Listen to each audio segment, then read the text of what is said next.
Comment savoir s'adapter à un monde qui change alors que les emplois disparaissent, d'autres apparaissent et que l'intelligence artificielle se développe de manière exponentielle? La réponse à cela, c'est l'apprentissage, en apprenant à apprendre.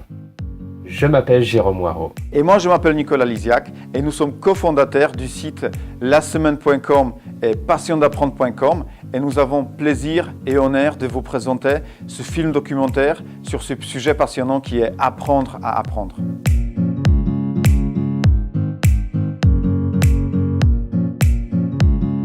Pourquoi est-il important de continuer à apprendre à tout âge? Alors qu'aujourd'hui, l'intelligence artificielle fait qu'il n'y a presque plus besoin d'apprendre vu que toute l'information est maintenant disponible à portée de main. Alors en quoi développer son cerveau, travailler sa mémorisation, muscler ses différentes intelligences va être bénéfique pour nous? Alors, en plus d'avoir des bénéfices santé, vous allez en plus muscler vos intelligences multiples et votre plasticité cérébrale. Et tout ceci, bien entendu, va vous permettre d'être mieux avec vous-même, de relever de nouveaux défis et en plus de contribuer à l'évolution de l'humanité qui tend à développer son cerveau et à développer les différentes intelligences. De plus en plus de recherches scientifiques montrent que le cerveau continue à se développer à tout âge à travers la plasticité cérébrale. Cette plasticité cérébrale repose notamment sur la neurogénèse, c'est-à-dire le fait que le cerveau continue à produire de nouveaux neurones, même si on continue à vieillir, et notamment à travers les travaux de Pierre-Marie Yeddo qui illustrent cela, et aussi à travers le développement de connexions neuronales, donc à travers le développement de la réserve cognitive, suite aux travaux notamment de Pascal Michelon, qui intervient également dans ce documentaire, et ses recherches montrent ce fait majeur que le cerveau continue à se développer, que l'on est apte à bien apprendre, quel que soit notre âge, et surtout qu'il existe des techniques et des entraînements pour muscler son cerveau et mieux apprendre à apprendre. Noël, coach en technique d'apprentissage efficace, est parti à la rencontre d'une personne qui utilise ces outils au quotidien et dont un en particulier. Je ne vous en dis pas plus, je vous laisse découvrir ça dans l'interview qu'a menée Noël Gacon, coach à lasemaine.com et à Passion d'apprendre. Vous avez testé la formation Passion d'apprendre. Oui. Avant cette formation, comment c'était pour vous d'apprendre? C'était très difficile. J'avais du mal à retenir les choses. Oui. Et lorsque je lisais, j'avais vraiment du mal après à me remémorer l'histoire ou les personnages, les noms des personnages. Et c'est vrai qu'avec cette formation, je prends plus plaisir à lire déjà et à apprendre. Quelle technique utilisez-vous? En fait, j'ai essayé plusieurs techniques. J'ai commencé par la technique des lieux, qui fonctionne très bien. Après, j'ai testé la technique des associations. Cette technique est à la base de toute bonne mémorisation. Vous désirez vous souvenir de deux de vos idées, de deux mots, deux objets, deux chiffres. Eh bien, associez ces deux éléments entre eux en visualisant une scène. Faites en sorte que cette scène soit la plus remarquable possible. Faites-la loufoque, humoristique, choquante. Faites intervenir vos sens également, que ce soit l'odorat, le goût, le toucher. Imaginez tout ça et vous verrez, vous mémoriserez d'autant mieux. Par exemple, vous avez tendance à oublier le code d'entrée de votre porte d'immeuble. C'est le 7504. Eh bien maintenant, pensez. Le 75, cela vous fait tout de suite penser à Paris et à sa tour Eiffel. Le 04, eh bien c'est l'âge de votre enfant.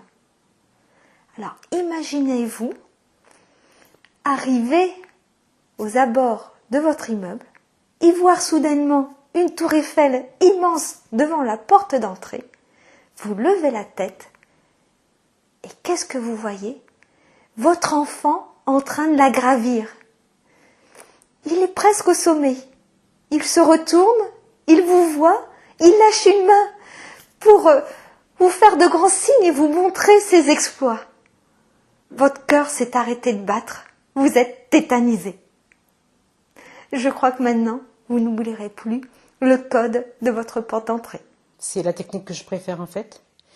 Et Et j'ai aussi testé les exercices de concentration, NASA Games, compte à rebours à 50, ce genre de choses. Et du coup, maintenant, je suis plus concentrée pour apprendre et pour lire. J'utilise la méthode des associations pour apprendre du vocabulaire en anglais. En fait, je lis des livres et je me fais mes propres fiches. Et j'ai commencé je fais ça avec mon fils. Hein. On a commencé par 5 mots par jour. Et maintenant, on fait 20 mots en fait. Une fois qu'on a lu, je fais des tas de 20 mots et on pose les 20 fiches sur la table et on les agence de façon à constituer une histoire en fait. Et ça fonctionne très bien avec mon fils. Une fois qu'il a fait son histoire, je lui représente les fiches et il connaît les mots. Et puis après, c'est une question de rappel. Chose que je ne faisais jamais avant. J'oubliais les rappels en fait. Donc maintenant, on s'attelle à vraiment faire les rappels tous les jours.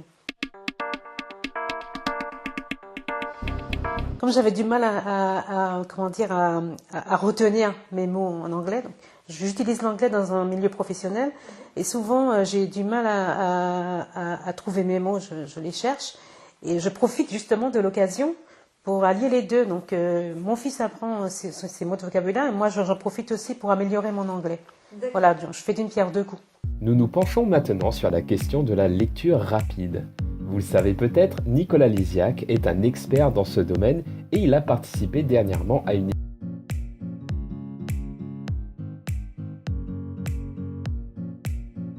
D'où est venue l'idée de cette étude ? C'est le professeur de radiologie interventionnelle, Vincent Vidal, qui m'a invité à cette étude, justement pour tester l'efficacité des techniques de lecture rapide dans la lecture des images des scanners. À quoi ressemble le travail d'un radiologue et pourquoi il s'intéresse à cette technique ? À chaque fois qu'un patient il passe dans un scanner, il y a plusieurs milliers d'images qui vont sortir dans l'ordinateur. Ensuite, un radiologue est amené à analyser ces images, voire plusieurs dizaines de milliers d'images, parce qu'il y a plusieurs patients, plusieurs dizaines de patients à analyser par jour. Et du coup, ce qui se passe, c'est que la charge mentale, elle est vraiment très occupée ici. D'où l'importance des techniques et des performances intellectuelles. À quoi consistait cette étude exactement ? Il y avait 3 groupes qui avaient le même travail à faire, c'est-à-dire analyser des milliers d'images et trouver des lésions, trouver peut-être des hémorragies ou peut-être des cellules cancérogènes. La seule différence entre le groupe numéro 1 et numéro 2, c'était le fait que le premier groupe travaillait dans des conditions normales, c'était un groupe de contrôle, les conditions comme les conditions de travail de tous les jours. Le deuxième groupe avait le même travail à faire, sauf qu'il était dans une pièce isolée. Donc, c'était des personnes qui ont travaillé dans une pièce isolée. Et le troisième groupe, en plus d'être dans une pièce isolée, le troisième groupe a été formé aux techniques de lecture rapide et de concentration avec moi-même.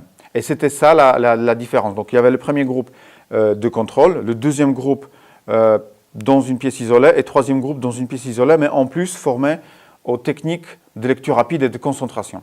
Nicolas nous a dit que les résultats officiels ne sont pas encore communiqués, mais nous avons posé aussi la question à Monsieur Vidal, quels sont les résultats qu'il a obtenus personnellement lorsqu'il s'est formé à la lecture rapide ? Alors les résultats que j'ai obtenus, c'est-à-dire que je suis passé d'une lecture de 300 et quelques mots minute à entre 600 et 800 mots minute facilement, sans faire d'effort, quoi, voilà. Donc je pense que j'ai un résultat il y aura moyen par rapport à la lecture rapide, mais qui pour moi est beaucoup, quoi, parce que ça fait une grosse différence.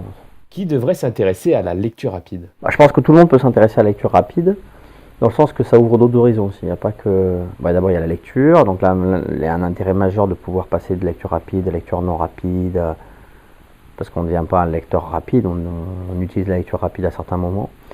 Et puis, moi, ce que je trouve important, c'est que on comprend mieux à quoi sert la concentration, comment travailler, et ça m'a aidé, ça m'aide dans l'exercice de ma profession, voilà.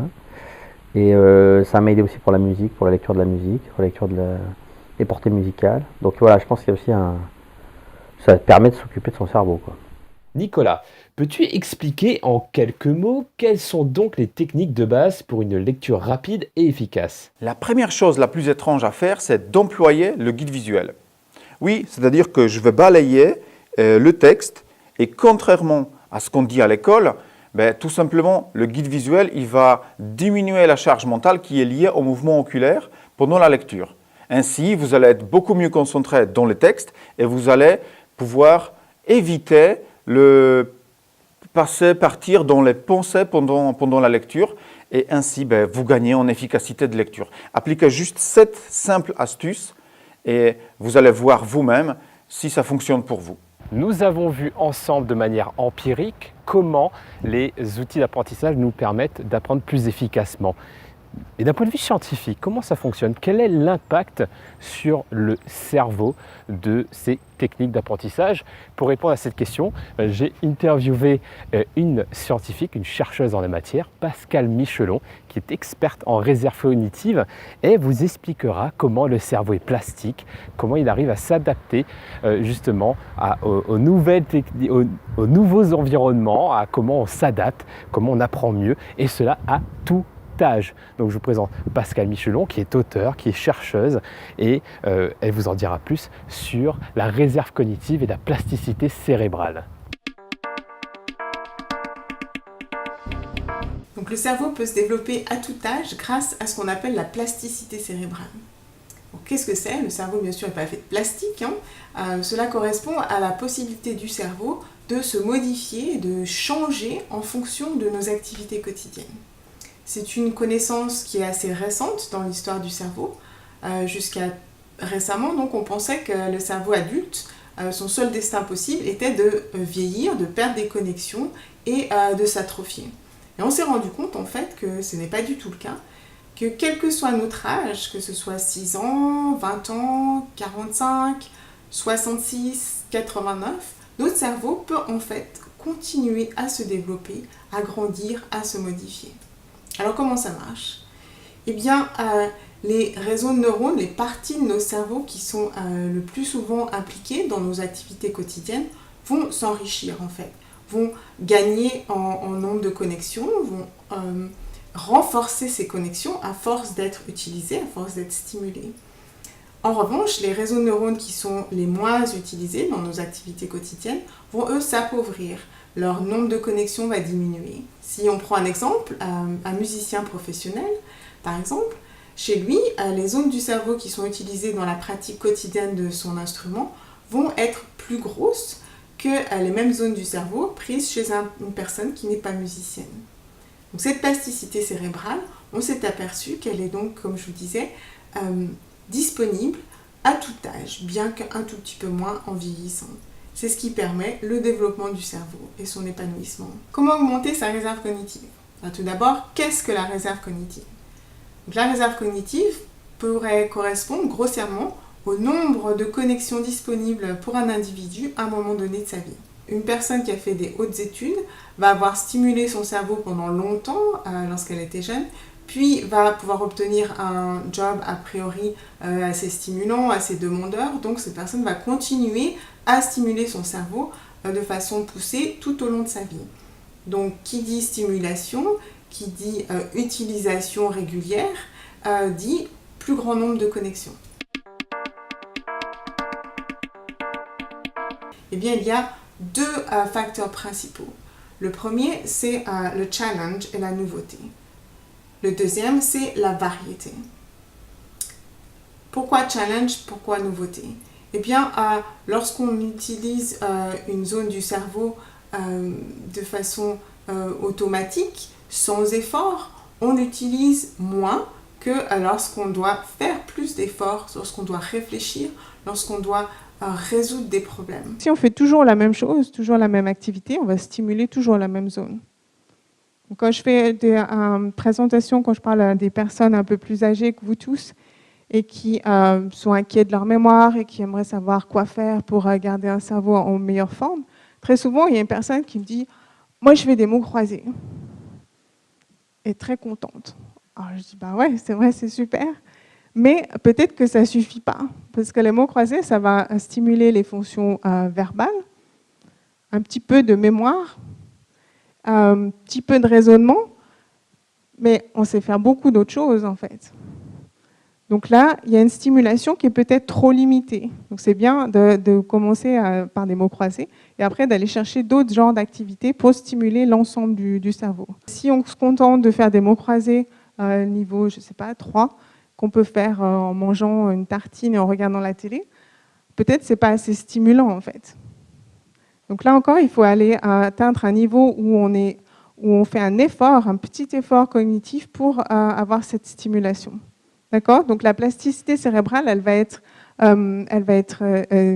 à l'œuvre lorsqu'on dépasse sa zone de confort, donc on se pose un défi, et aussi lorsqu'on donc varie les activités pour stimuler l'ensemble du cerveau. Il est important, à mon avis, d'essayer d'augmenter sa réserve cognitive à tout âge, car chaque âge va comporter son lot de situations nouvelles auxquelles il faudra s'adapter.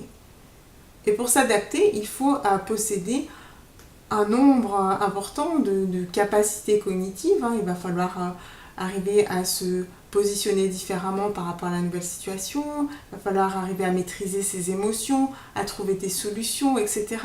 Donc toutes ces capacités cognitives, elles dépendent bien sûr de notre réserve de connexion. Donc plus on aura une réserve cognitive importante et plus on aura un potentiel d'adaptation important. Vous l'aurez compris, ce qui est important pour activer la plasticité cérébrale, développer votre réserve cognitive, augmenter la neurogénèse, développer vos connexions neuronales, c'est d'oser faire de nouvelles choses, relever des défis, varier, diversifier les activités et surtout rester stimulé. Donc gardez bien ça en tête, suivez les conseils de Pascal Michelon et vous verrez comment votre cerveau sera beaucoup plus agile et beaucoup plus performant. Au-delà de la plasticité cérébrale, il existe d'autres découvertes scientifiques qui montrent à quel point il est important d'être stimulé par son environnement et adopter les bons comportements. Il s'agit de l'épigénétique, qui est un sujet hyper passionnant dont j'en ai parlé lors de ma conférence pendant le congrès de la mémoire. Et vous découvrirez un peu plus dans ce petit extrait de quoi il s'agit et surtout comment activer l'épigénétique positive pour booster votre apprentissage. Est-ce que vous connaissez ce qu'est l'épigénétique?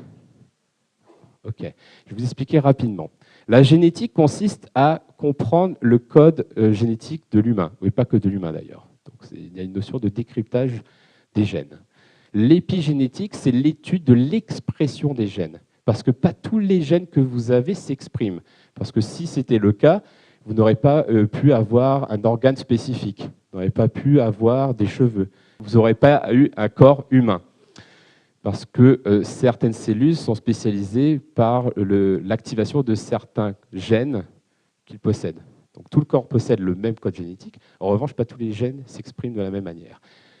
Et au-delà de ça, il y a, selon donc, les études de Joël de René, notamment, l'épigénétique est surtout influencée par plusieurs éléments. Le comportement, l'environnement dans lequel vous êtes, votre nutrition, vos habitudes, etc. Tous ces éléments qui vous influencent, vous, au niveau psychologique, vont également avoir une influence au niveau génétique, au niveau de épigénétique. Et c'est pour cela que l'on dit que nous sommes la moyenne des personnes que l'on côtoie le plus. Pourquoi? Alors, si, par exemple, vous côtoyez quotidiennement, sur la durée, un groupe de dépressifs, il y a peu de chances que vous soyez joyeux. En revanche, si vous côtoyez un groupe qui a la pêche, qui a la forme, qui aime faire du sport, qui est entreprenant, qui relève des défis, etc., il y a plus de chances que vous soyez stimulé. Et cela donc, est expliqué par la science par le biais de l'épigénétique. Alors, qu'est-ce que j'entends par activer l'épigénétique positive? C'est de vous immerger dans cet environnement qui vous est bénéfique pour atteindre votre objectif, qu'il soit en matière d'apprentissage ou en matière de projet. Donc, entourez-vous des bonnes personnes qui vont vous tirer vers le haut ou vous pousser vers le haut plutôt que vous tirer vers le bas. Entourez-vous des bonnes personnes parce que ces personnes ont une influence importante sur vous, sur l'épigénétique, sur l'expression de vos gènes et donc sur tout ce qui est enclenché derrière. C'est ce que nous faisons chez Passion d'apprendre, en créant des groupes d'entraide, en utilisant des outils de coaching collectif ou de mentorat collectif. Nous créons un environnement propice à l'apprentissage en activant cette épigénétique positive. Nous accompagnons également ces personnes à développer de nouvelles habitudes et de nouveaux comportements qui vont ancrer ces apprentissages et ce développement de compétences dans le temps. Dans le prochain épisode, nous verrons qu'est-ce qui fonctionne le mieux dans la matière d'apprentissage. Nous allons interviewer à ce sujet coach olympique Eric Allard et Mohamed Koussa, celui qui a participé au championnat de France de lecture rapide et celui qui a gagné le prix d'une meilleure progression. Nous allons voir les résultats d'une ancienne étude à ce sujet, mais qui est toujours d'actualité. Il y a un élément qui fait la différence et nous allons le découvrir dans l'épisode suivant. Et en attendant, laissez un commentaire en répondant à la question suivante. Qu'est-ce pour vous la capacité d'apprendre tout au long de la vie et quel impact cela peut avoir sur votre santé et agilité mentale? En contrepartie, notre équipe de coachs a préparé un cadeau pour vous. Le livret PDF intitulé Passion d'apprendre, qui contient de nombreuses astuces en forme de sketch note, mind map ou d'autres schémas sur l'apprentissage efficace. Donc, je vous donne rendez-vous ici dans les commentaires et je suis impatient de voir quelles sont vos réponses.